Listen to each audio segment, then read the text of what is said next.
Salut tout le monde, on se retrouve aujourd'hui pour un nouveau débrief, toujours dans ce marathon Coupe du Monde exceptionnel. Et aujourd'hui les gars, les os de la compétition. J'ai pas pu voir le premier match des Américains, donc aujourd'hui les gars c'est États-Unis, Australie et on va débriefer ça. On va commencer déjà avec la première période qui était vraiment à l'avantage des Américains aujourd'hui. Les États-Unis qui commencent le match tambour battant, un énorme pressing. Ils prennent vraiment à la gorge les Australiens. Ils font mal. Même j'ai trouvé que balle au pied, ils étaient super intéressants. On voyait réellement la patte Pochettino dans cette équipe-là. Des mouvements super bien coordonnés.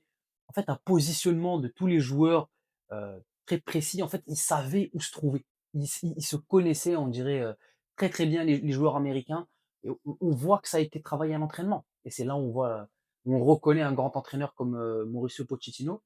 Donc franchement, première mi-temps excellente, ouverture du score très rapide par un magnifique débordement de Balogun et un contre son camp de Burgess et qui a malencontreusement mis le ballon dans ses filets.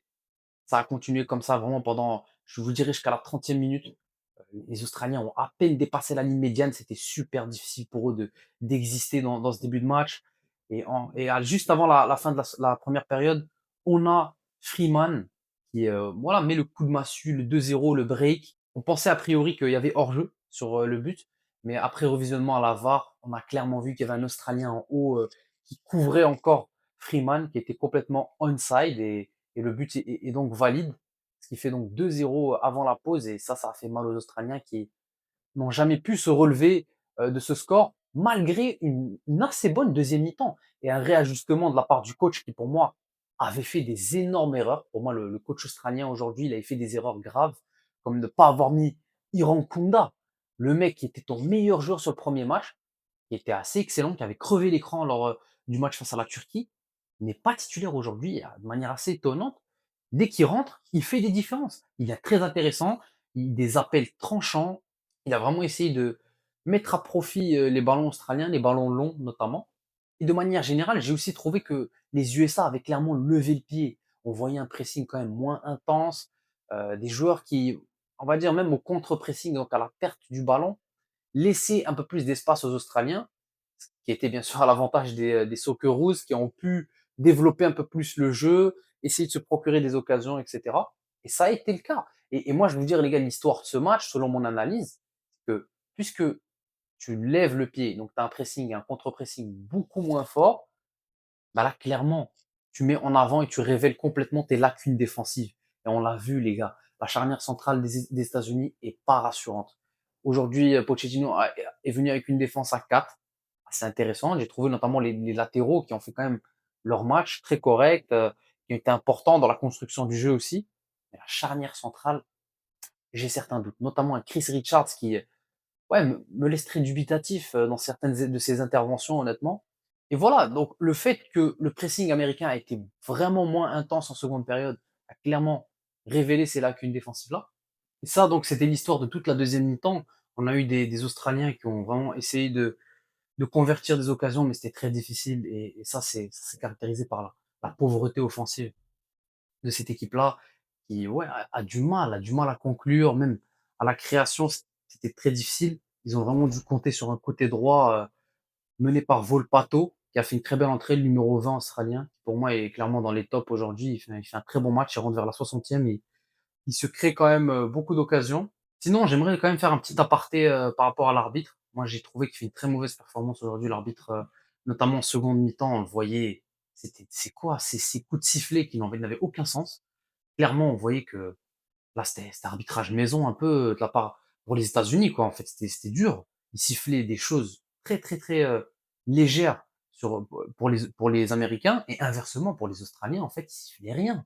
Ils essaient vraiment jouer sur des occasions, sur des actions qui auraient pu clairement se convertir en faute, notamment un penalty qui est, pourquoi pas, il mériterait peut-être d'être revisionné à la VAR. Ça n'a pas été absolument fait. Donc, ouais, je sais pas, j'ai trouvé quand même un arbitre moyen, clairement, aujourd'hui, il est pas trop dans son match. En plus, à la fin, on a vu qu'il avait des crampes et tout. Enfin, le frérot était fatigué, je pense. Le soleil a dû lui taper sur le crâne. Bref, sinon, avant de terminer, les tops et les flops, évidemment. Côté top, j'ai vraiment aimé, bien sûr, le milieu américain en général. Je peux donner une petite mention à Tyler Adams, qui a été tellement fort au début de rencontre. super précis, il se jetait sur tous les ballons, vrai numéro 6. Heu, excellent, vraiment super début de match. Il s'est un petit peu éteint au fur et à mesure de la seconde, mais quand même, j'ai trouvé bon. Les latéraux, spécialement Freeman, moi j'ai vraiment aimé. Sur l'ensemble des 90 minutes, il a été très bon. Bien sûr, il met son but et ouais, c'est un petit peu la cerise sur le gâteau, mais même à part ça, j'ai trouvé, bon offensivement. Il faisait des très précis, des passes longues assez précises, faisait avancer le jeu clairement. Anthony Robinson de l'autre côté, j'aimerais quand même lui glisser un petit mot. Il fait une première mi-temps fantastique. Je l'ai trouvé impressionnant dans le volume de course, l'intensité, l'impact physique qu'il pouvait mettre. Il avait gagné quasiment tous ses duels. À l'inverse, deuxième période, très compliquée. Il se fait malmener par l'entrée de Volpato, notamment sur son côté, perd beaucoup de duels, prend un carton jaune bête, avec un retard quand même sur son tacle. Ouais, il a pas été très bon en seconde période quand même. Donc je le mets pas dans les tops, mais juste, je tenais à le mentionner quand même. Dans les tops, bien sûr, Iran Kunda fait du bien à cette attaque australienne, Volpato également, qui essaye de faire ce qu'il peut, mais à la finition, c'est trop pauvre, malheureusement. Côté flop, j'ai envie de mettre en avant la charnière américaine qui a montré des lacunes, des failles, on l'a mentionné juste avant. Ça va être clairement la faiblesse de cette équipe américaine-là, qui est très très bonne. C'est une excellente équipe, mais quand, on va dire, l'intensité diminue, il y a moins de pressing, il y a moins de contre-pressing, ça devient très difficile sur l'aspect défensif. Sinon, autre flop, bien sûr, l'attaque australienne qui n'a rien su convertir aujourd'hui, qui a eu aucune réussite devant les cages. C'est quand même à mettre en avant malheureusement pour eux.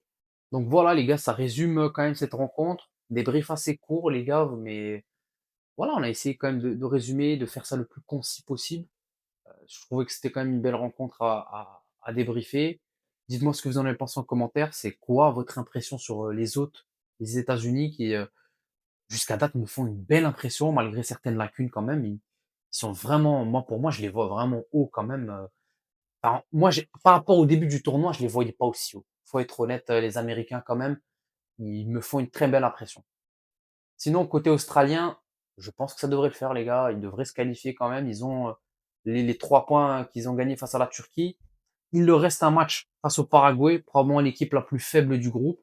Je pense que même un match nul leur suffirait à être qualifié, vu que même les meilleurs troisièmes passent dans ce mondial. Donc, pas d'inquiétude, je pense, à ce niveau-là pour nos amis les Socceroos. Bref, les gars, commentez, likez, partagez, les gars. Abonnez-vous, c'est très important. Et nous, on se retrouve pour d'autres débriefs, évidemment. Ciao.